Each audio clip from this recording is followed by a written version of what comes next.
First, make sure the power is turned off. Disconnect the strain relief and the harness on the right side wall. Lift up on the front of the tray and pull slightly forward to clear the tray stop. Locate the release lever on the left and right tray rails. Swing the release levers up to unlatch. Lift up on the rear of the tray to remove the tray from the vendor.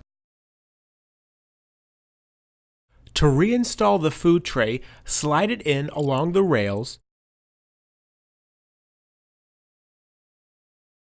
Push the release lever down and put the harness retainer back on if necessary before engaging the harness again.